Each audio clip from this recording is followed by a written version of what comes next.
Su Agrigento, capitale della cultura 2025, interviene il deputato regionale all'Arse, Carmelo Pace, della Democrazia Cristiana, affermando come esprimo amarezza e preoccupazione per quanto si sta verificando ad Agrigento riguardo all'organizzazione di Capitale della Cultura 2025. È inammissibile che dopo più di 4 mesi dalla proclamazione non sia stato fatto ancora nulla di significativo e di utile per la costituzione degli organismi previsti nel dossier di candidatura che dovranno gestire l'oneroso impegno del 2025. Corriamo sul serio che questa opportunità di crescita si trasformi in un colossale insuccesso. Fino ad ora, continua Pace, abbiamo ascoltato gran parte delle autorità competenti solo telegrafici annunci e generiche promesse. Inoltre si rimane perplessi leggendo il testo dello statuto della fondazione che dovrà gestire Agrigento 2025, recentemente approvato dalla giunta comunale di Agrigento.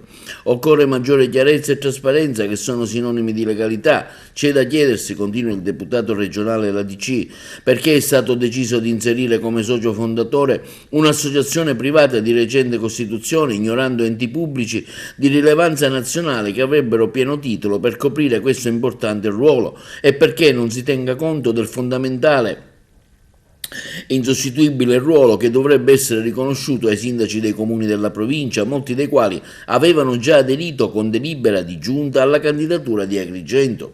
L'onorevole Pace continua affermando come spero che si voglia davvero traguardare a obiettivi ambiziosi, anziché soffermarsi ai soliti interessi di bottega di parte. Mi auguro che gli organismi istituzionali che saranno chiamati ad approvare il suddetto statuto possano apportare delle modifiche e creare così quelle condizioni per poter affrontare, anche se con notevole ritardo, una sfida di dimensioni europee. Dobbiamo tutti insieme, conclude Pace, lavorare in questa grande opportunità per rilanciare non solo il territorio di Agrigento, ma di tutta la Sicilia.